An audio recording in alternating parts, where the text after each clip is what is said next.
Hello and welcome everybody to the new year. We're gonna start this year off with a bang with one of my most, if not my most, requested videos from you guys with an Assassin's Creed Black Flag review. Now if you've been with my channel for a while, you'd noticed I haven't made a single video on Black Flag. I've made videos where I talk about Edward and the story a little bit, but never went into much detail on this game. Now as much as I would like to have a very smart and complicated reason, the truth of it is, I had a lot of time played on this game on my old PC, and when I got my new PC a couple years ago, I realized that for some reason Black Flag doesn't have Steam Cloud saving, so I lost all my saves and progress, and I was just so salty about it that I decided not to play it again until I made my review of the game. So it was very enjoyable getting to replay Black Flag again, as it's been quite some years. Not really sure why this game doesn't have cloud saving. Black Flag and Brotherhood are the only two in the Assassin's Creed series that don't have it, so that's a bit odd. But anyway, I'm going to be giving you guys my honest thoughts and opinions of my recent playthrough of Assassin's Creed Black Flag and let you know if I still recommend the game in 2022. Also, I will be going over story spoilers for the game, so if you wish to skip those, the video should have chapters in it, so just skip the first part where I talk about the story. I'll even leave a card in the top right that'll allow you to just avoid the spoilers. But other than that, let's get right into it.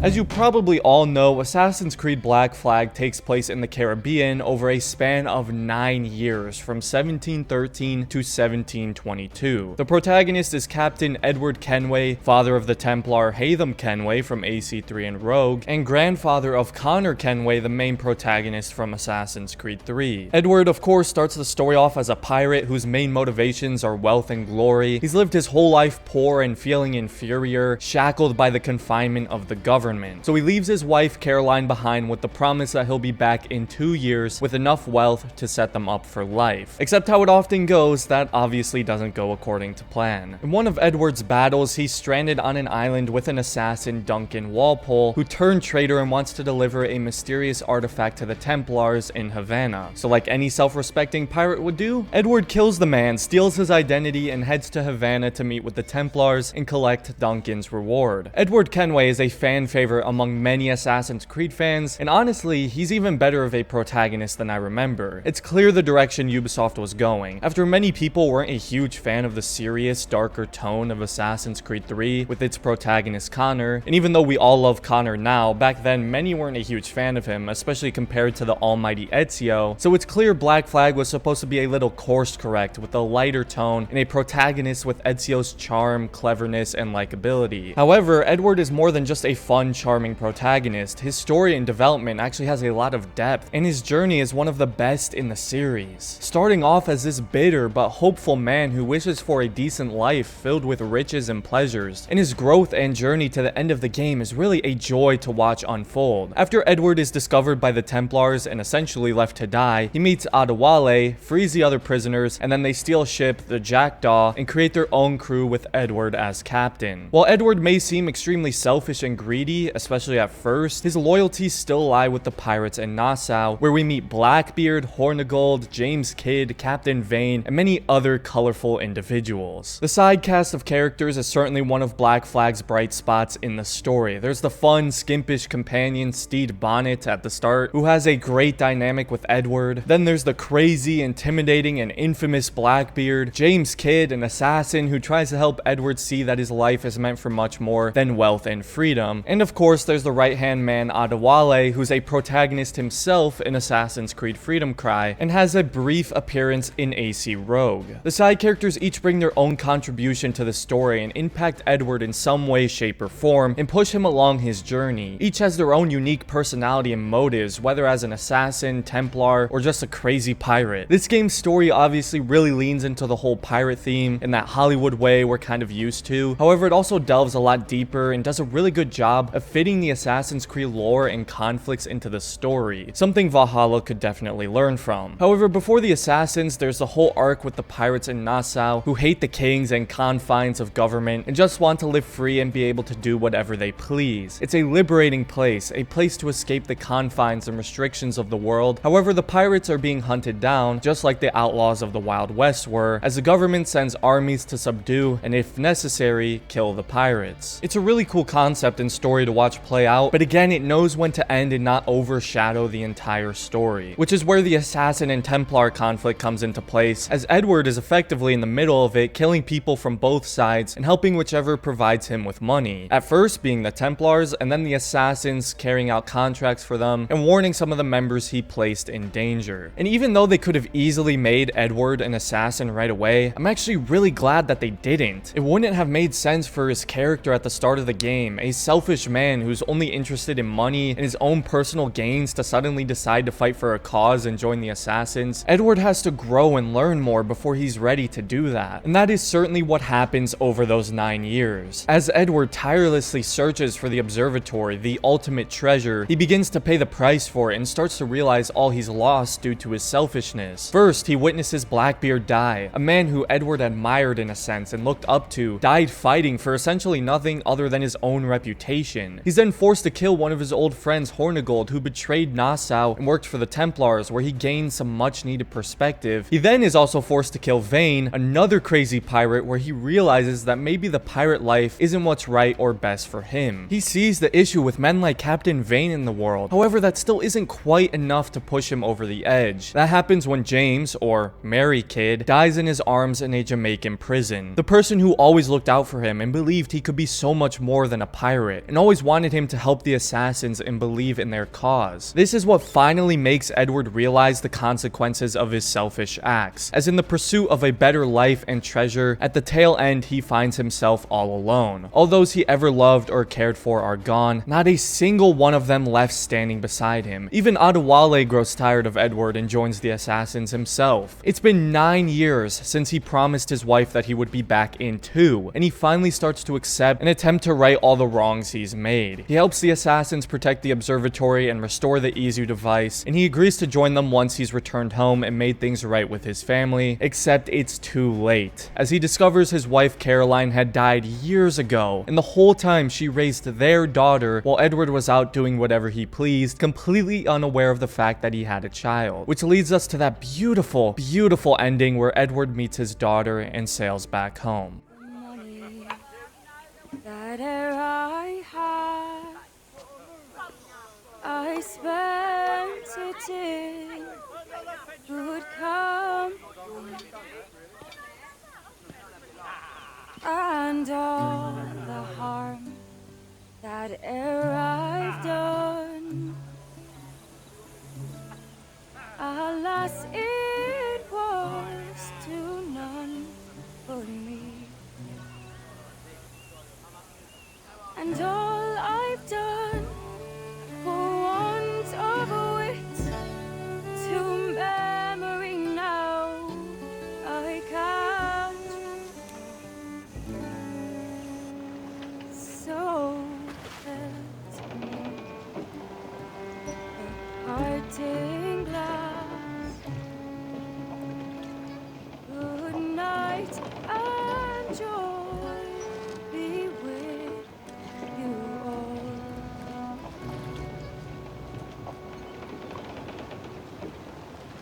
Edward's journey is a long and emotional one. He grows and develops so much as a character and is a completely different person from who he was at the start. It's a great character arc, and while maybe not a perfect story, it's a very good one with great side characters and themes, with a very likable protagonist at the helm. It did a great job of capturing what made people like stories in Assassin's Creed so much. Then there's of course the modern day, which is completely different from all games before it. It's a first-person modern day where you play as a mute employee working for Abstergo on the Edward Kenway project. Except you quickly get roped into the Assassins and Templar conflict, helping the Assassins, including Sean and Rebecca, steal data from Templar servers. It may not be the best modern day out there, but it's a unique and enjoyable one with a lot of mystery elements to it, dealing with the aftermath of Assassin's Creed 3, finding out what happened to Desmond and what state the world is in. The story is expanded upon more in Rogue, but generally I like the modern day in this game, even if it left me with more questions than answers.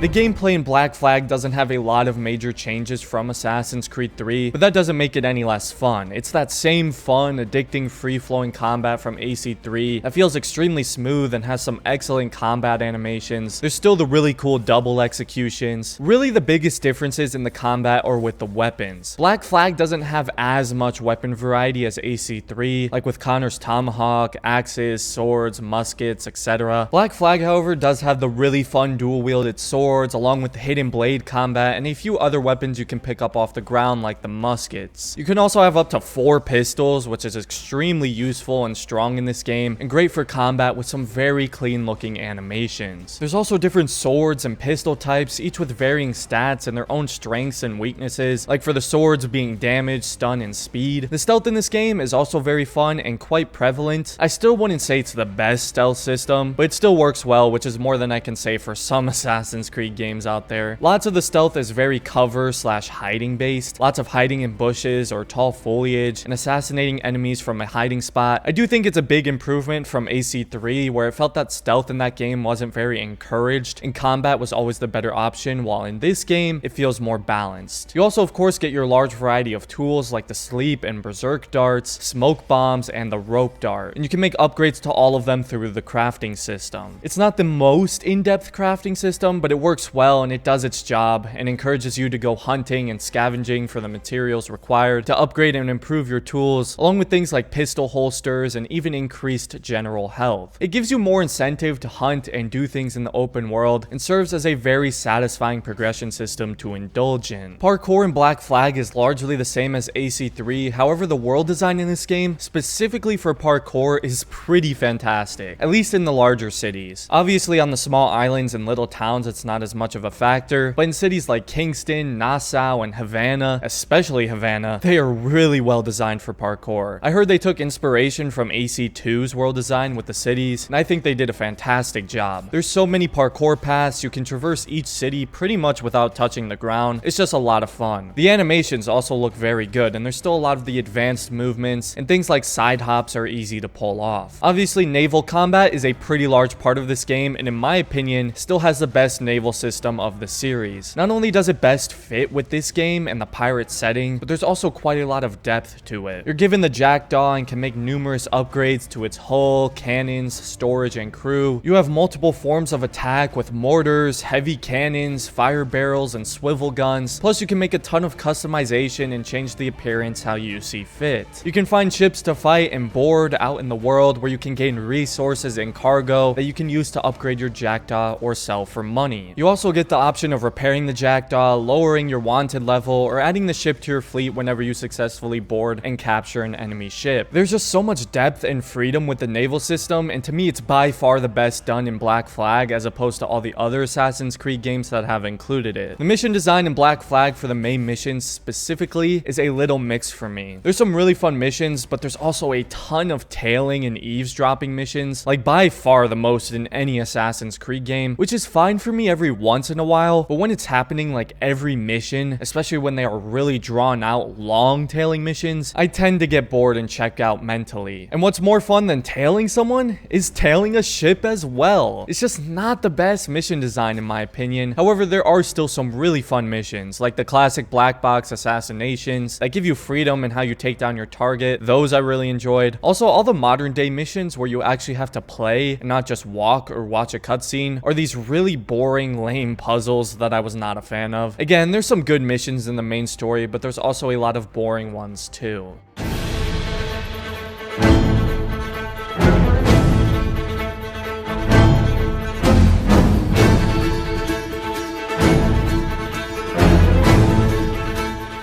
Black Flag's massive, sprawling open world has to be one of my favorite parts about the game. There's just something so unhinged and freeing about it. Getting your ship and just sailing the open seas, visiting islands and cities, getting into naval battles, and doing whatever you please. Not to mention the world is absolutely gorgeous. It's so vibrant and colorful and brilliantly designed. The world holds up very well, and if this game were to get a remaster or come out today, it would be even more freeing, getting rid of some of the loading screens and making more parts of the world accessible. The three major cities, Havana, Kingston, and Nassau, are extremely immersive and clearly got the most time and love from the developers. They are bustling and breathing with life, each have unique looks and designs, Havana being the gorgeous Spanish-inspired city, Nassau being the rough and well-loved pirate haven, and Kingston being the proper British city. Havana in particular is my favorite part of this whole world, just excellent world design and a great place and location to start the game. There's also just so much to do in this world. You can put so many hours into the side content alone. There are the assassination contracts scattered across the world that give you a simple target and give you complete freedom in how you carry out the assassination, rewarding you with money for a job well done. There's plantations with warehouses you can infiltrate and rob to get supplies and money for the jackdaw. Of course, you can hunt wild animals and even harpoon various sea creatures, from a fast bull shark to a massive rare white whale that rewards you favorably. There's good old-fashioned treasure hunts where you're given a map and have to search for where the treasure is buried that will often have money and special design plans. There's Templar hunt side stories where you must aid an assassin and kill a Templar, which will reward you with one of 5 keys needed to unlock a special Templar armor. There's also the 16 Mayan artifacts scattered across the world you must uncover to unlock the Mayan armor that deflects all gunfire. I love these kinds of side activities as it gives you a major incentive and reason to complete them, as you're being well rewarded with these cool items and armor sets. There's even quite a lot of various side activities within the naval system. There's the Kenway's fleet where you can partake in ship battle mini games and establish trade routes to gain some extra money and items. There's also bounty hunters that come after you in the sea, and even legendary ships that are these massive boss battles that give you some large rewards. It's very hard to run out of things to do in this massive and expansive world, and with so much variety and freedom in the exploration, it makes it so enjoyable to just go off and get distracted with all the side content. And of course, the graphics still hold up beautifully. I would still obviously love a remaster for this game, especially since we got one for AC3, but it truly doesn't even really need it with how good the game still looks. The weather effects and storms particularly look fantastic and just adds to the quality and characteristics of the world. However, like many old Ubisoft games, Black Flag doesn't have the best PC port. Like I mentioned at the beginning, no cloud saving, and it's also capped at 60 FPS, and can have some weird stuttering issues if you turn on physics. I also had this very annoying crash issue whenever I launched the game, which I found out you just have to run the game in compatibility mode for it to work properly. It's not a huge deal, but it still could definitely do with some fixing and tweaking for modern systems.